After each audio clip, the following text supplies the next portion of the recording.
The lonely millionaire wrote letters to the love of his life without ever sending them until she found them. On the rooftop of the Pierce building in Manhattan, Robert Pierce watched the city through the windows of his private office as his fingers gently caressed the aged paper of yet another unsent letter. It was his 128th letter to Charlotte, all meticulously stored in a mahogany box on his solid oak desk. At the age of 45, Robert had built a real estate empire that stretched up and down the American East Coast. But his true wealth lay in that box: 2 decades of undisclosed feelings, confessions whispered only to paper, and the solitude of his nights. "Dear Charlotte," began the most recent letter. "Today marks 20 years since that afternoon in Central Park. Autumn still paints the trees with the same golden hues as that day, but nothing seems the same." A soft knock on the door interrupted his thoughts. Maria, his assistant for 15 years, entered with her usual discretion. "Mr. Pierce, the meeting with the investors will start in 5 minutes."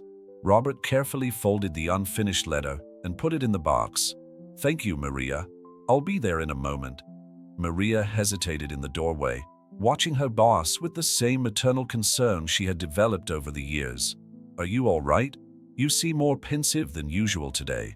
"I'm fine," he replied, forcing a smile that didn't reach his amber eyes. "Just remembering a few moments." In the panoramic elevator descending to the 20th floor, Robert adjusted his navy blue tie, a gift from Charlotte the last Christmas they spent together. The irony didn't escape him, wearing something given to him by the woman who populated his never-sent letters. The meeting room was full when he entered. 12 faces turned towards him expectantly. Robert was known for his precision in business, his ability to turn troubled properties into profitable investments, but few knew the man behind the empire. "Ladies and gentlemen," he began, his deep voice filling the room, "today we will be discussing the revitalization of Boston's historic district." As he presented the figures and projections, his mind occasionally wandered to the box in his office. Each letter represented a moment that could have changed everything: a phone call not made, a confession not uttered, an "I love you" silenced by fear and pride. Charlotte now lived in Chicago, running her own art gallery. Robert followed her life through occasional articles in art magazines and posts on social media. She had become exactly what she had always dreamed of: a respected curator, an influential voice in the art world. After the meeting, Robert returned to his office. The afternoon sun painted elongated shadows on the Persian carpet, and the city below was beginning to turn on its first lights. "Maria," he called over the intercom, "please cancel my appointments this afternoon." He sat down at the desk and opened the mahogany box. The letters, organized chronologically, told a love story that existed only on paper and in his heart. Some were long, true treatises on his feelings. Others, just a few lines written in moments of deep longing. "Mr. Pierce," Maria interrupted again, "your sister Rebecca is on the line." Robert hesitated for a moment. Rebecca was the only person who knew the letters existed, the only one who understood the depth of his feelings for Charlotte. "Robert," Rebecca's voice sounded worried over the phone, "you're not going to believe this, but Charlotte is in New York. I saw it on her Instagram. She's organizing an exhibition at the Morrison Gallery." The world seemed to stop for a moment. The Morrison Gallery was just 3 blocks from the Pierce building. "How long?" he asked, his voice almost a whisper. "2 weeks, from what I've seen." "Rob, maybe it's time." "No," he interrupted, more abruptly than he had intended. "I'm sorry, Beck, but I can't. You've been writing to her for 20 years, Robert. Maybe the universe is giving you a chance." After hanging up, Robert remained motionless, observing the city he now shared with Charlotte again. He picked up the unfinished letter from earlier and began to write, "And now you're here, as close and yet as far away as ever.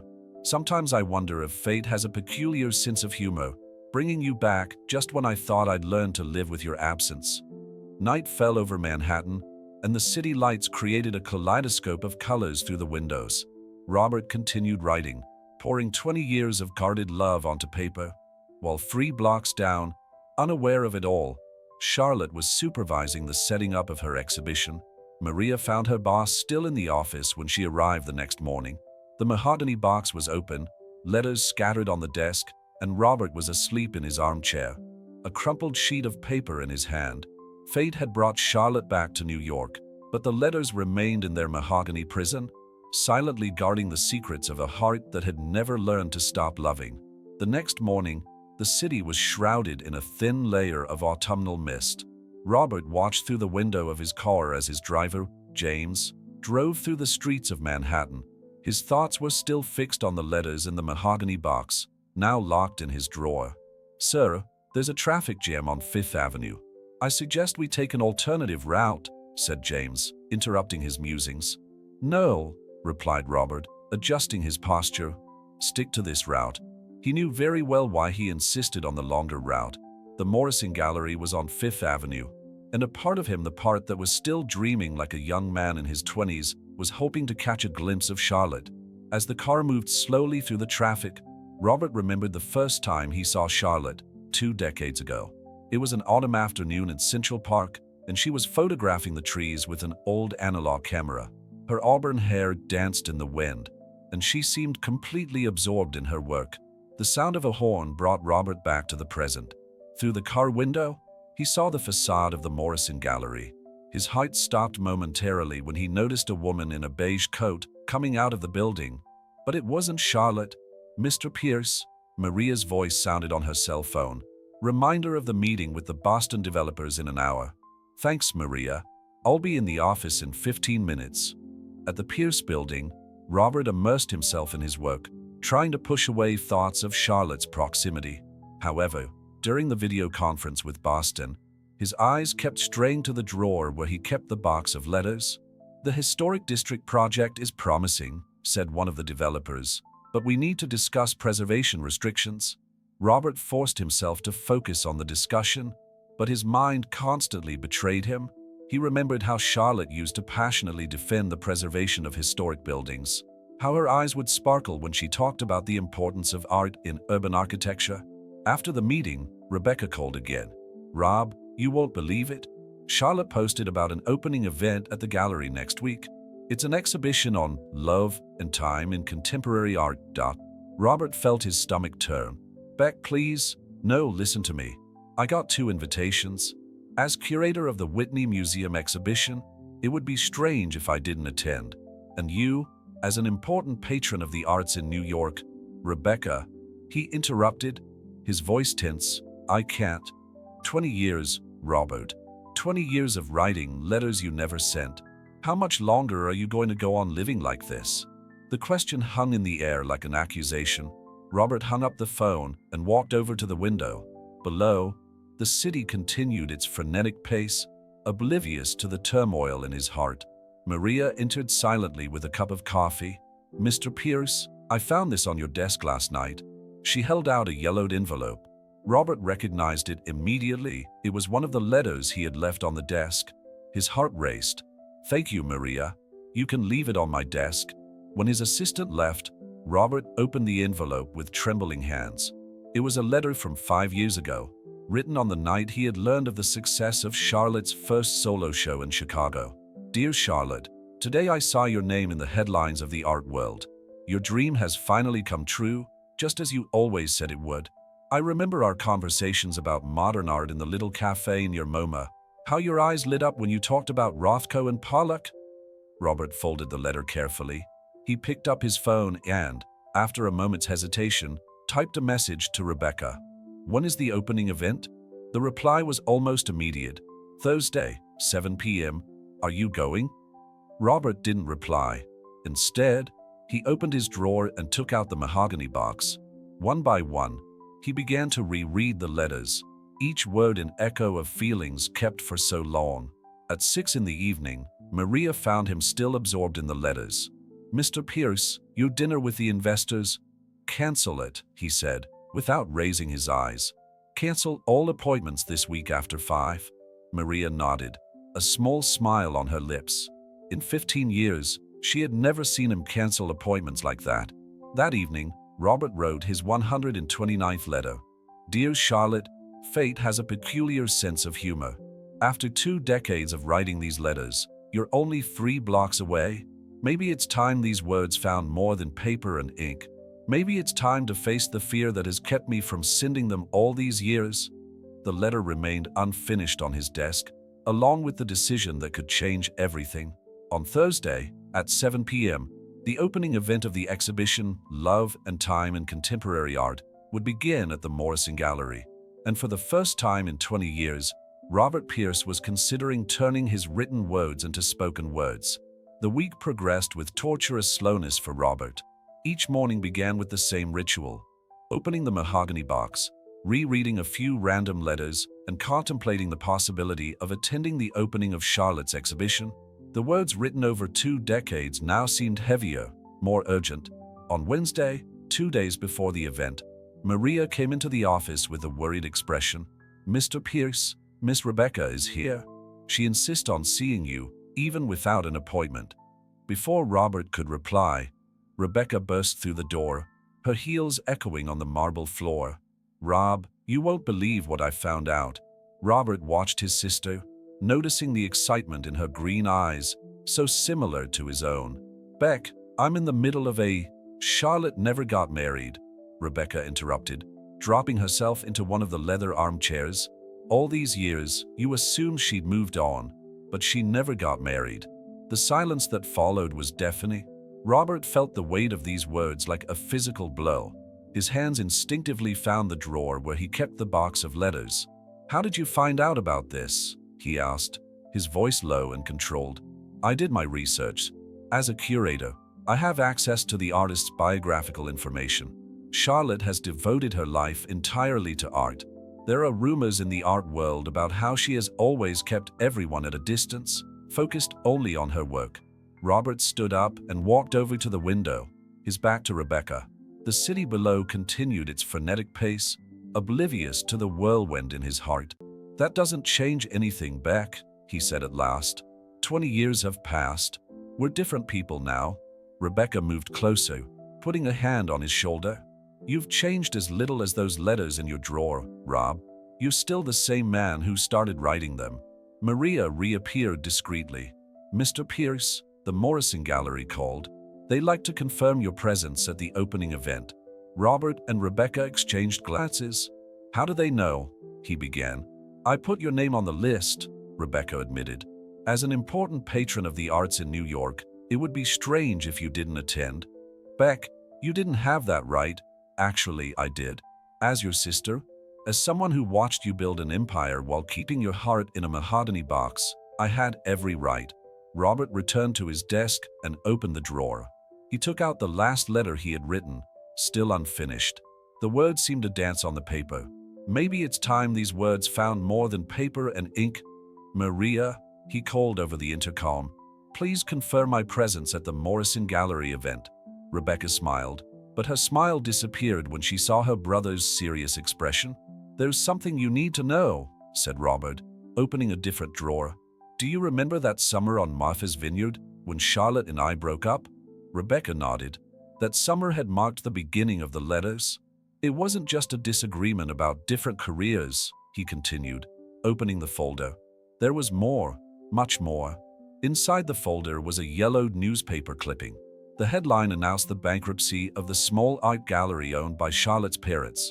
"I could have saved the gallery," Robert revealed, his voice laden with regret. "I had the resources, even back then, but Charlotte was too proud to accept help, and I was too frightened by the intensity of my feelings for her."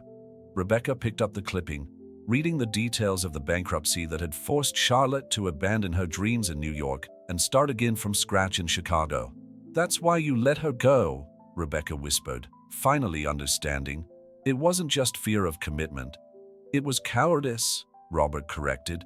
"I let her face everything alone because I was afraid that if I helped her, she would feel indebted to me.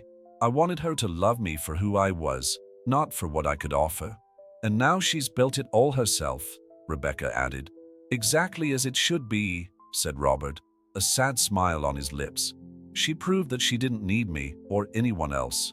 The afternoon sun cast long shadows in the office, painting everything in shades of amber.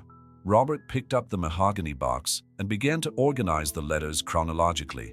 "What are you going to do with them?" asked Rebecca. "I don't know yet," he answered honestly.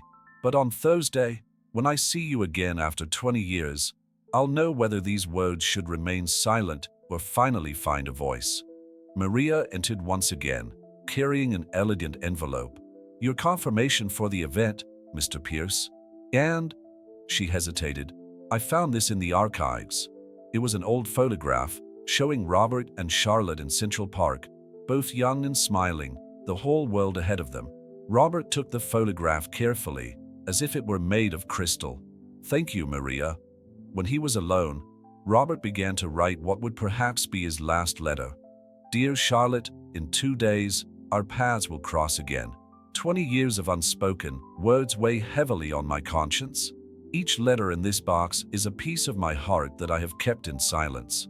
Now, finally, I understand that true love is not just about written words, but about the courage to say them out loud. The letter remained unfinished, as did the story between them. On Thursday, fate would finally have its chance to rewrite what time and fear had torn apart. Thursday arrived like a silent storm. Robert remained in his office all morning, alternating between important meetings and moments of contemplation in front of the mahogany box.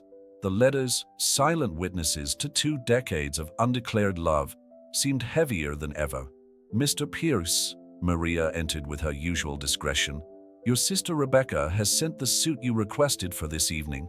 Robert looked at the suit hanging on a hanger, a navy blue Italian suit, chosen specifically for the occasion. Charlotte had always said that he looked good in navy blue. Thank you, Maria. Please cancel all appointments after 3 o'clock. I already have, sir, she replied with a small smile. And may I say that you're doing the right thing? Robert raised an eyebrow. How can you be so sure? Because in 15 years, I've never seen you as alive as you are this week.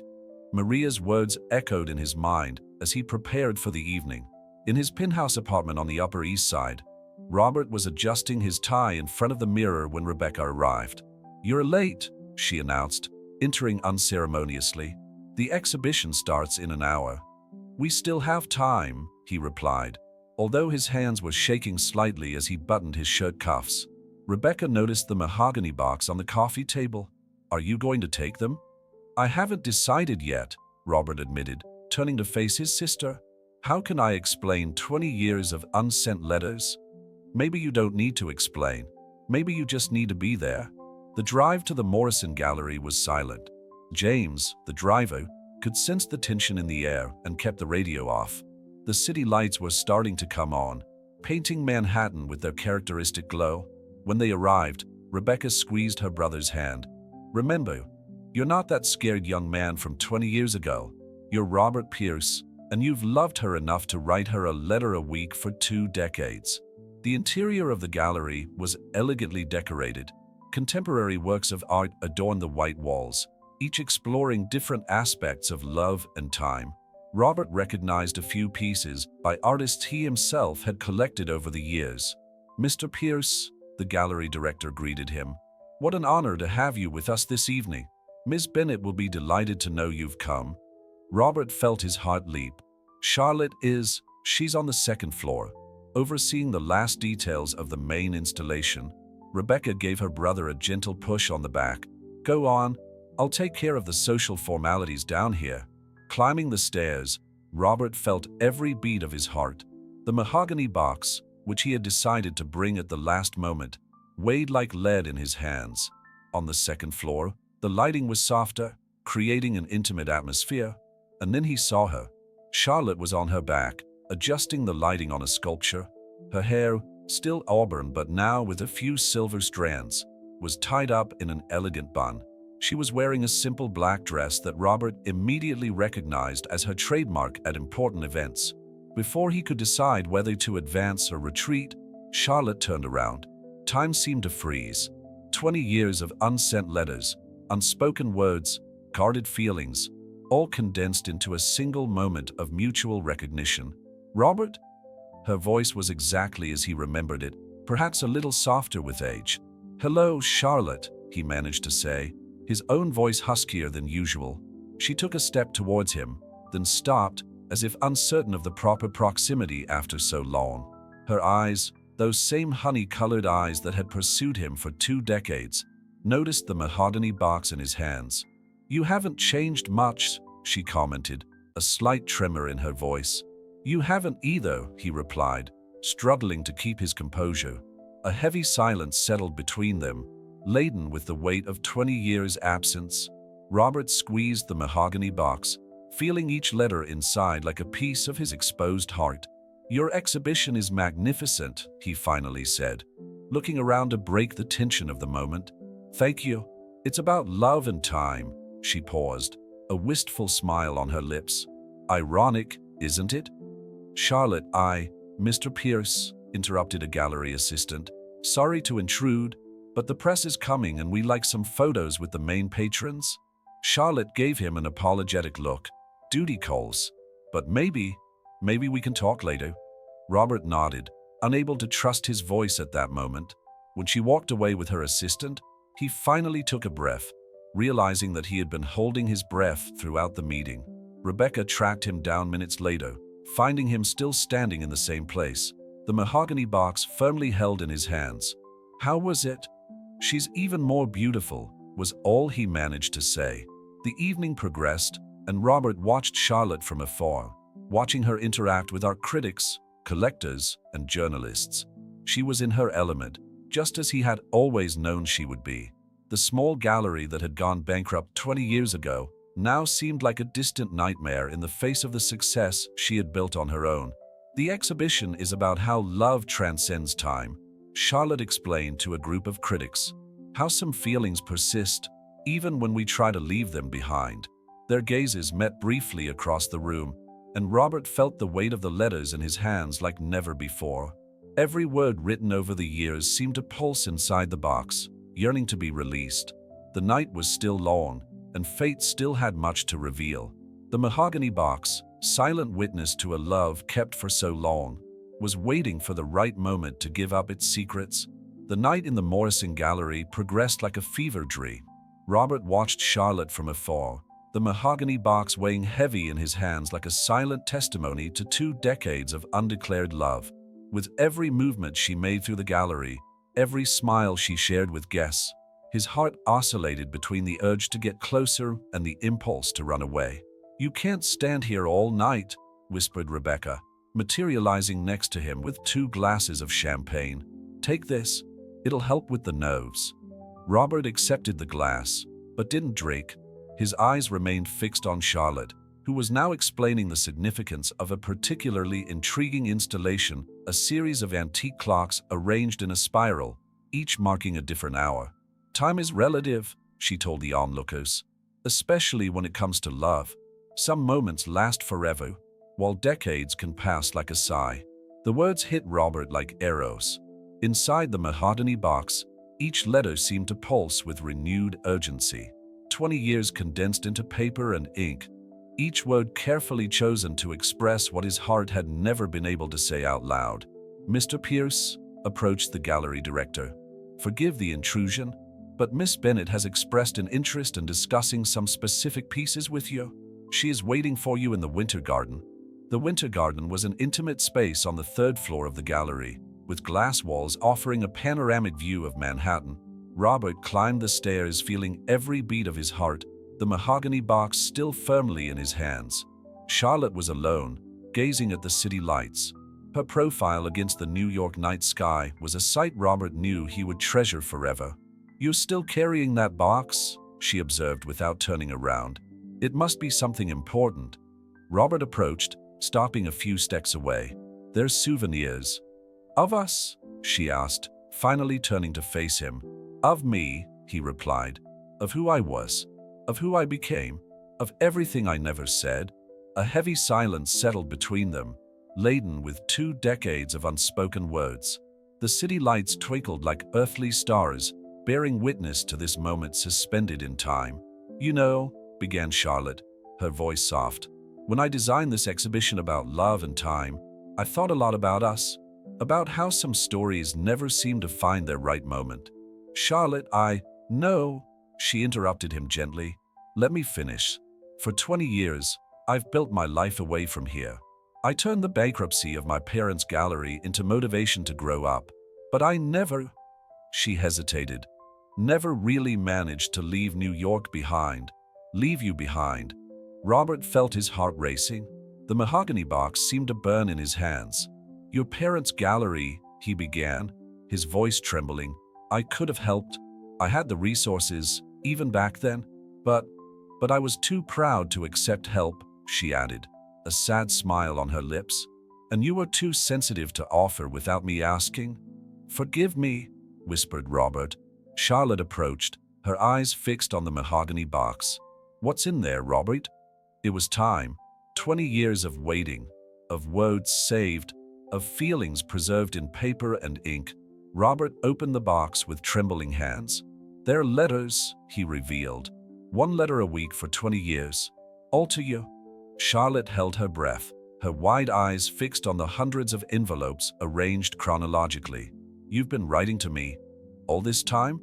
"Every week," he confirmed. "Every important moment, every thought, every feeling. It's all here." With delicate fingers, Charlotte picked up one of the letters. The paper was yellowed by time, but the words remained as clear as the day they were written. "Dear Charlotte," she began to read aloud. "Today I saw an exhibition of modern art at MoMA. There was a piece that made me think of you, a study of time and memory. The artist perfectly captured how some moments seem eternal, even after years." Her voice broke. Silent tears began to roll down her cheeks. "Why didn't you ever send them?" she asked, her voice almost a whisper. "Because written words were safer than spoken words," Robert admitted. "Because paper couldn't reject me. Because once you'd built your life in Chicago, you no longer had the right to interfere." Charlotte picked up another letter, this one more recent. "Did you keep writing even after all this time?" "I never stopped," he confessed. "It was the only way I found to keep you part of my life, even if only in words never spoken." From downstairs, the music and voices of the guests created a distant soundtrack to this intimate moment.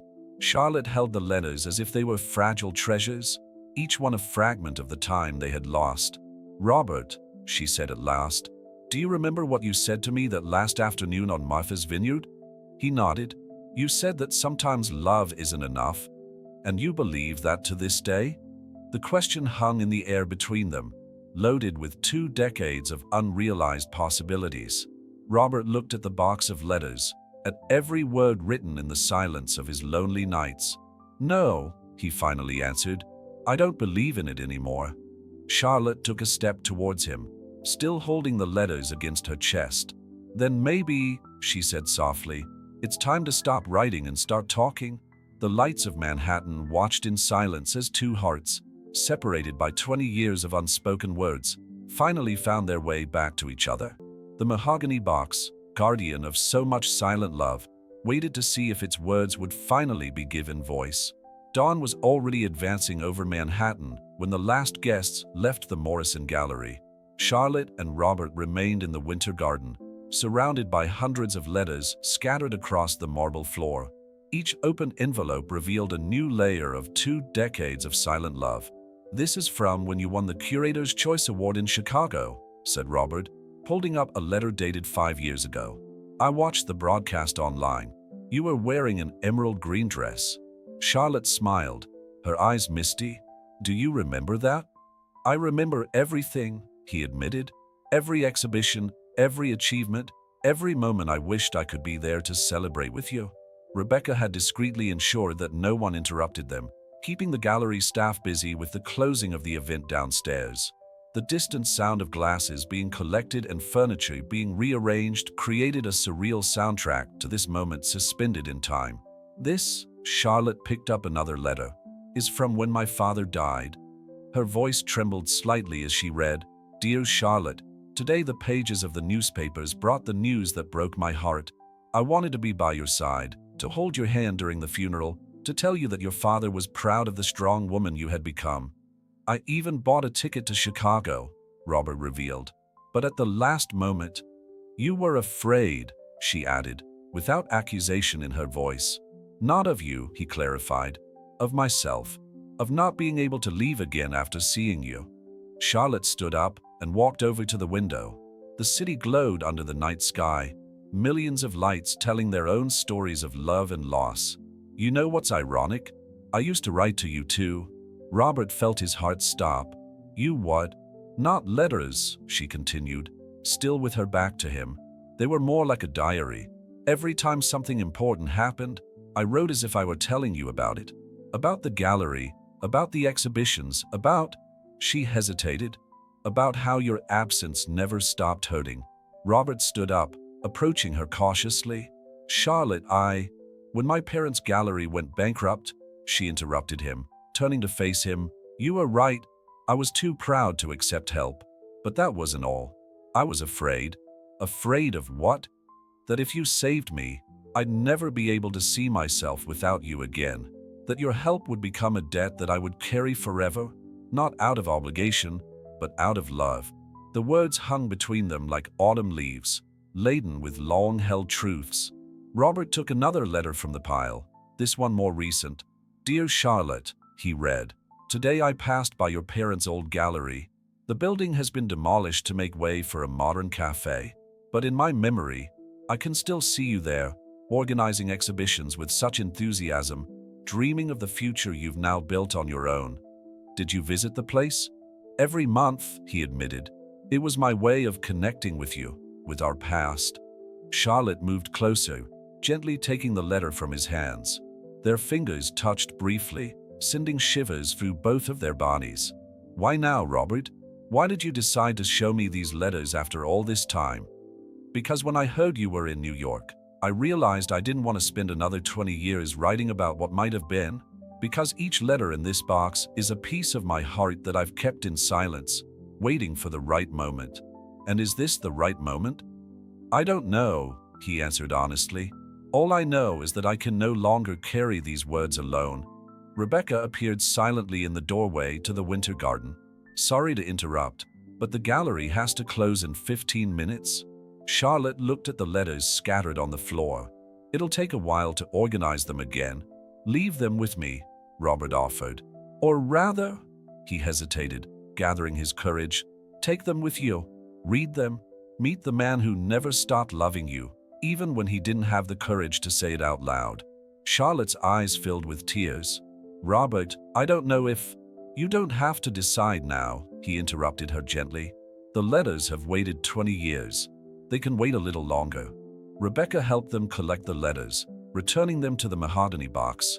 When Charlotte held the box in her arms, it seemed to carry not just paper and ink, but 2 decades of preserved love, of saved words, of unlived moments. My hotel is on the Upper East Side, said Charlotte. The plaza? I know, replied Robert. I saw it in the article about the exhibition. A small smile appeared on her lips. Some things never change, do they? You always knew where to find me, even when you didn't come looking for me. This time it's different, he said. This time, I'm here. Charlotte nodded slightly, the letterbox firmly in her arms. Good night, Robert. Good night, Charlotte. When she left, Robert remained in the winter garden, watching the city lights. 20 years of unspoken words were now in her hands, ready to be read, ready to finally be given voice. Rebecca approached her brother. Are you all right? No, he answered honestly. But for the first time in 20 years, I think I can stay. The New York night continued its light show, while somewhere in the Plaza Hotel, Charlotte opened the first letter of a love story that had waited 2 decades to be told.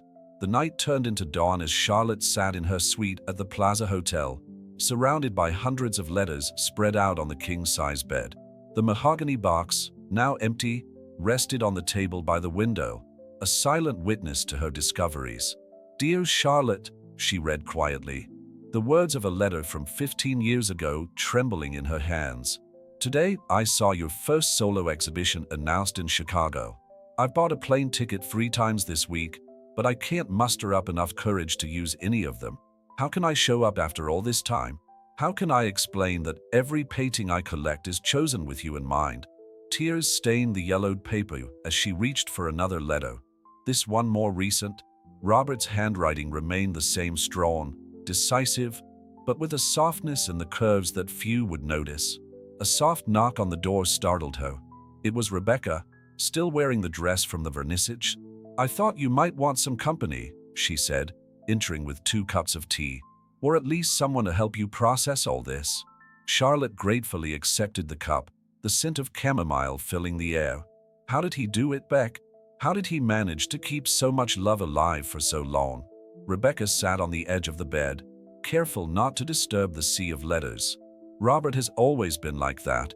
When he loves, it's forever. But fear, she hesitated. Fear has always been his greatest enemy. I found the letters from when the gallery went bankrupt. Charlotte showed a small bundle of envelopes. It explains why you didn't offer help, why you kept your distance. And you understand now? Charlotte nodded slowly. He was afraid that any financial help would tarnish what we had, that I would always wonder if I loved him for him or for the security he offered. And how do you feel about that now? Anger, admitted Charlotte, that he didn't trust me enough to let me make that decision. Gratitude, because his distance forced me to rebuild myself. And, she hesitated, an overwhelming longing for what we could have been. Rebecca picked up one of the most recent letters, dated just a month ago. He never stopped loving you, Charlotte. Every achievement of yours was celebrated in this apartment with a bottle of champagne that he drank alone. How do you know that? Because I'd find him the next morning, asleep in his armchair, with newspaper clippings about you scattered everywhere. Charlotte got up and walked over to the window. Manhattan shone under the night sky, each light a different story being lived. Somewhere out there, Robert was also awake, waiting for his words to finally find their way into her heart. There's a letter here, said Rebecca, that I think you should read last. She held out a still-sealed envelope, different from the others. Robert wrote it tonight, after you left the gallery. Charlotte took the envelope with trembling hands. The ink was still fresh, the letters still warm with freshly written words. Dear Charlotte, she began to read, her voice breaking. While you read 20 years of my life on paper and ink, I'm in my apartment reliving every moment we shared in thousands I only imagined. Every letter in that box is a confession, a prayer, a request for forgiveness. Not for what I did, but for what I failed to do. The words continued, more raw and honest than all the others, written with the urgency of someone who has finally found the courage to say everything. Beck, Charlotte called out softly. Where does he live now? The same place as always. The apartment on Fifth Avenue, overlooking Central Park. The place we bought together, murmured Charlotte, remembering the plans they had made 2 decades ago. He never moved in? He never could, confirmed Rebecca. He said that every room held a memory of us that he couldn't let go of. Charlotte began to collect the letters, carefully arranging them back in the mahogany box. Her hands moved with purpose, with decision. What are you going to do? Asked Rebecca, watching her. I'm going to write my own letter, replied Charlotte. After 20 years of reading his words, it's time Robert read mine. Rebecca smiled, getting up to leave. At the door, she turned one last time. Do you know what he said to me tonight, before he wrote that last letter? Charlotte nodded. He said he'd spent 20 years writing about love, but he was finally ready to live it. When Rebecca left, Charlotte sat down at the hotel desk. The plaza's letterhead seemed inadequate for words that had waited 2 decades to be written, but it would have to do. Dear Robert, she began, her pen gliding over the paper with urgency.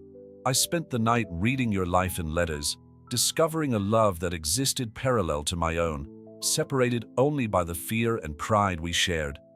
As Charlotte wrote, the Manhattan sky began to lighten with the first glimmers of dawn. In his Fifth Avenue apartment, Robert watched the same dawn, hoping that his words, finally freed from their mahogany prison, would find an echo in Charlotte's heart. The city was waking up for another day, unaware of the silent drama that was unfolding among its streets, where 2 decades of love stored in paper and ink were finally finding their voice. The sun was rising over Manhattan as Charlotte finished her letter. Pages and pages of confessions, memories, and long-held truths filled the plaza's letterhead. Her hands trembled slightly as she folded the pages and placed them in an envelope. In the penthouse on Fifth Avenue, Robert hadn't slept.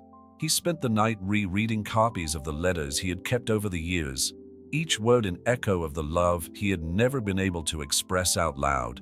The sunrise painted Central Park in golden hues, reminding him of that first fall afternoon when he had met Charlotte. Mr. Pierce, Maria's voice sounded through the intercom. Even on a Sunday, her dedicated assistant was present. "There's someone here to see you." Robert felt his heart stop. "Charlotte?" "No, sir. It's Miss Rebecca." A mixture of disappointment and relief washed over him. Rebecca entered the office carrying coffee and fresh croissants. "You look terrible," she commented, putting the coffee on the table. "I couldn't sleep," Robert admitted. "How is she?" "She spent the night reading your letters." "All of them?" Rebecca paused significantly. "And writing her own." Robert felt the weight of those words. Did she say anything?" "She didn't have to. I saw in her eyes the same thing I see in yours now, 20 years of love, trying to find its way back." Robert's phone vibrated, a message from Charlotte. "Can we meet? Central Park, bench near Bethesda Fountain. Noon." The same place where it all began, 2 decades ago. The next few hours were a torture of anticipation. Robert changed his clothes 3 times, finally opting for a navy blue sweater that Charlotte had once said matched his eyes. In his pocket was the last letter he had written, still unmailed. Central Park was relatively quiet for a Sunday. A few families were strolling around, tourists were taking photos of the fountain, and a street artist was playing the violin near the steps. Robert arrived 15 minutes early, his heart beating so hard that it seemed to want to escape from his chest. Charlotte was already there. She wore a simple cream-colored dress and a light jacket, her loose hair dancing in the autumn breeze. In her hands was a thick envelope that Robert recognized as paper from the plaza. "You came," she said softly as he approached. "I've always come," he replied. "Every week for 20 years, even if only in thought." Charlotte smiled, a melancholy smile that bore 2 decades of longing. "Your letters. I read them all. Every word, every moment, every guarded feeling." "Charlotte, No," she interrupted him gently. "Let me speak first. For 20 years you've had your words on paper. Now it's my turn." She opened the envelope she was holding, her hands trembling slightly. "I spent the night writing this, trying to put down on paper everything I've felt over the years, everything I've kept, everything I've wanted to say." Robert watched as she began to read. "Dear Robert, for 20 years I have kept my own collection of unspoken words, not in letters organized in a mahogany box, but in every exposure I've cured, in every work I've chosen, in every moment I've wished to share with you." Her voice trembled slightly, but she continued. "When my parents' gallery went bankrupt, part of me desperately wanted your support, but another part, the proud and frightened part, feared that any help from you would change what we had. So I ran away. I ran away to Chicago. I ran away from you. I ran away from us. But I could never run away from the love I felt." Silent tears streamed down Charlotte's face as she continued reading. Robert resisted the urge to wipe them away, to take her in his arms, to erase 20 years of distance with a single gesture. "Every success I achieved had a bittersweet taste, because you weren't there to share it. Every exhibition I organized carried a piece of you in the colors I chose, in the stories I told through art, in the moments of silence between one work and the next." The violinist nearby began to play a soft melody, as if providing a soundtrack for this moment. "Your letters showed me that I wasn't the only one living a parallel life of ifs and maybes. Every word of yours echoed a feeling of mine. Every memory shared was a mirror of my own treasured memories." Charlotte turned the pages, meeting Robert's eyes for the first time since she had started reading. "I can't change the last 20 years," she continued, now from memory. "I can't undo the choices we made, the pride that kept us apart, the fear that prevented us from saying out loud what our hearts never stopped screaming. But I can choose not to spend the next 20 years writing letters that will never be sent." Robert felt his own tears escape. "Charlotte, I'm not finished yet," she smiled through her tears. "Because there's one last thing I need to say, something I should have said that afternoon on Martha's Vineyard, something that every one of your letters said between the lines." She took a step towards him, reducing the physical distance that represented so many years of separation. "I love you, Robert Pierce. I've loved you through 20 years of silence, through every success and every failure, through every moment I wished I could share and couldn't. And if you still love me, if there's still room in your life for more than written words, Robert didn't let her finish. 20 years of unsent letters, unspoken words, and guarded love found expression in the kiss that followed, soft, deep, laden with the weight of 2 decades of waiting. When they finally parted, Robert took his last unsent letter out of his pocket. "I wrote something tonight too," he said, "but I don't think I need paper and ink anymore to say what I feel." Charlotte smiled, a real smile that reached her eyes. "No, you don't, but keep the letter anyway, so we can remember where we came from and where we're going." The violinist finished his song as the autumn sun bathed Central Park in golden hues, just like that first afternoon 20 years ago. But this time, the words wouldn't remain trapped in a mahogany box or in silent hearts. This time, they would find voice in the love that never truly died, only waited patiently for the right moment to be lived.